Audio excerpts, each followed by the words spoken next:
Welcome back to One Piece Anime Re-Review Part 28. No letter this time. This being just 4 episodes. That was 5. My mistake is actually 4. Episodes 153 to 156. Like when they were separated before with episodes 418 and 421. And the same order of basically stuff. First up, it's basically the first episode is focused on Nami and Franky. Nami is still on Wethoria. That's the Sky Island that she's on, not the main one that she went to back in Skypiea. And she does want to go back to the Savoy Archipelago.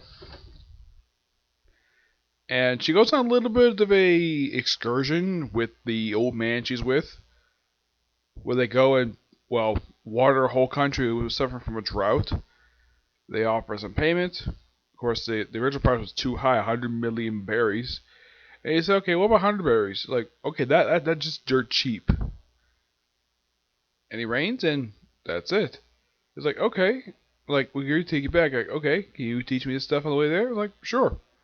And there's a ball that goes off. Now, there's little balls that have little clouds in it. This basically will be, this is just mild setup for basically Nami's future weather baton that she uses, her client baton that she uses post time skip. That's pretty much the whole point of this. And she gets shocked, and of course the guy gets beaten up for it. For shocking her. And of course they also taste some cotton candy he's been trying. The next one is, now what Franky is like, oh, he's still the gentleman, and the kid is like, I really miss the super one. So once Franky goes to bed, he is basically brought there by the kid to this field of cyborg animals. Question: how the heck did a little boy carry a guy whose weight is probably 2 tons? He must have had some help.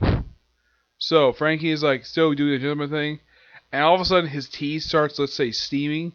So that apparently turns him back into the classical Franky that he's known for being. And he beats up all the cyborg animals, no problem. But he's running out of juice. He's going to go back to that version the kid doesn't like. So they just happen to go to Vegapunk's lab. Yep. Yeah, it turns out the island that they're on actually is Vegapunk's home island. Yeah, it's his birthplace. The thing about Vegapunk is they never actually have shown him in the actual series itself. Neither in the anime, in case you probably ask, have they shown him in manga. No. His voice has been heard a couple times in the series, but he's never made a physical appearance in the series. Like, what is those thinking about about Vegapunk? So they basically show him inside the lab, and alarm goes off, and that's that. Less of a cliffhanger.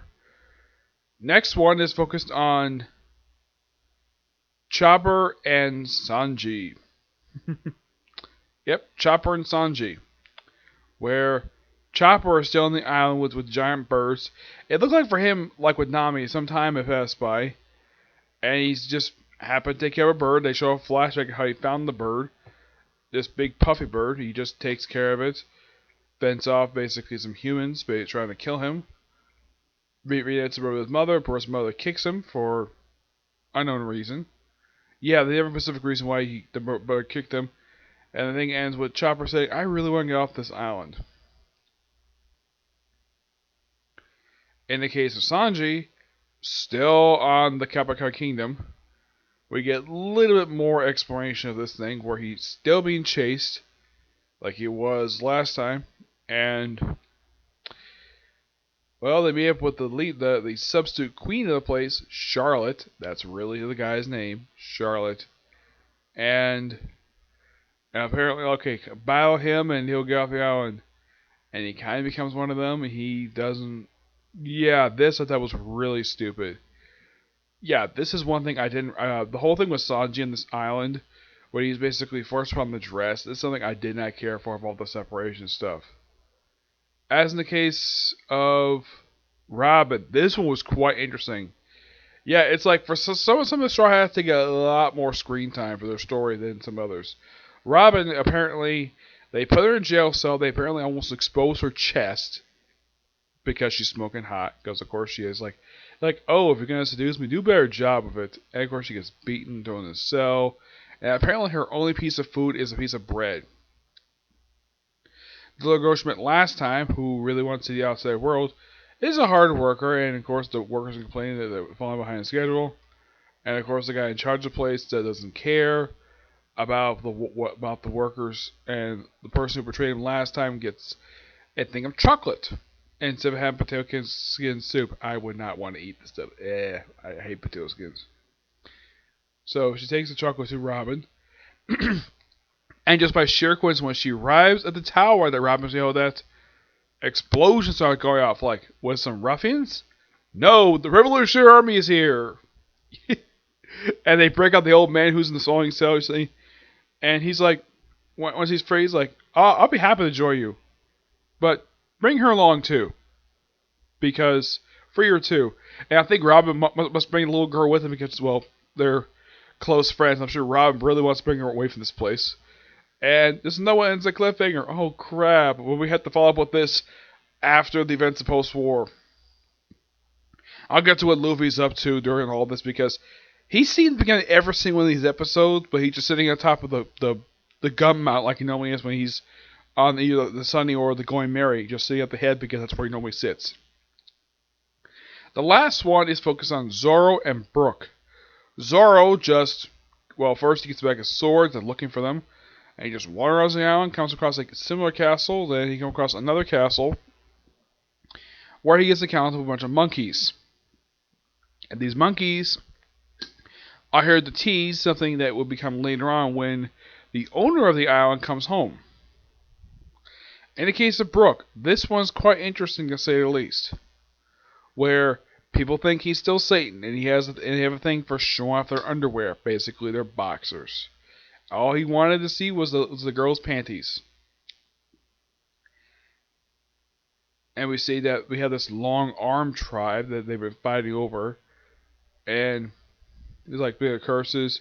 Like, he'd like to know more about this stuff. We're like, okay. So he formulates a plan, and he goes rescue the girl who was kidnapped. By the way, the girl who was kidnapped, I don't think she's ever seen again. No, she's just a girl that Brook just wants to see her panties, and of course the guys kept showing off their under boxers. Like, no, I don't think it's necessary to show your box. I want to see her panties. Because she's beautiful, but that's what he is.